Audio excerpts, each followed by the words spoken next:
పనివారు సైతం నీ తండ్రి ఇంట రుచి అయిన అన్నం తినుచుండగా, పనివారు సైతం నీ తండ్రి ఇంట రుచి అయిన అన్నం తినుచుండగా, కనికరము చూపే వారెవరు లేక రుచి లేని పుట్టుకై ఆశింతువా, కనికరము చూపే వారెవరు లేక రుచి లేని పుట్టుకై ఆశింతువా.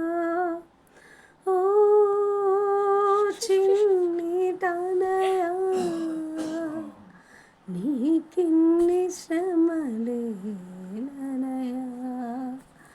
నీ తండ్రి ప్రేమను కనవా,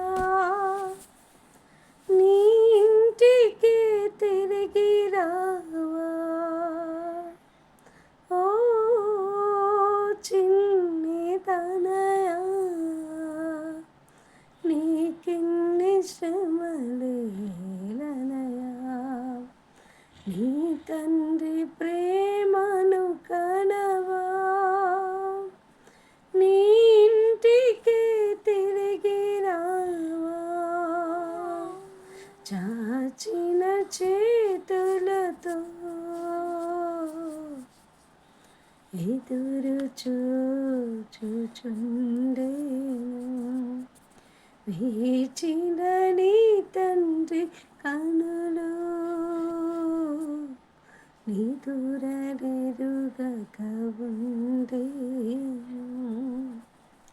అవును ప్రియమైన దేవుని బిడ్డ, దేవుడు ఆయన అగాపే ప్రేమ ద్వారా మనల్ని ప్రేమిస్తూ లోబడనల్లనటువంటి మన యొక్క మనసులను కూడా ఆయన ఆకర్షిస్తూ నిరంతరము మన కోసం ఆయన చేతులు చాపి నిలబడ్డాడంట.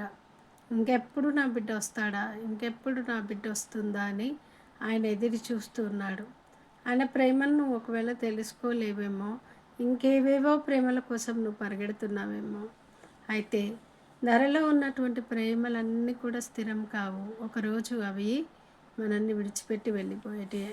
అంత డూప్లికేట్ ప్రేమనే ఈ లోకంలో. కానీ శాశ్వతమైన ప్రేమ యేసు ప్రేమ మాత్రమే. అందుకే ఆయన లోబడనల్లన వారందరి కోసం ఆయన చేతులు చాపి పిలుస్తూ ఉన్నాడంట.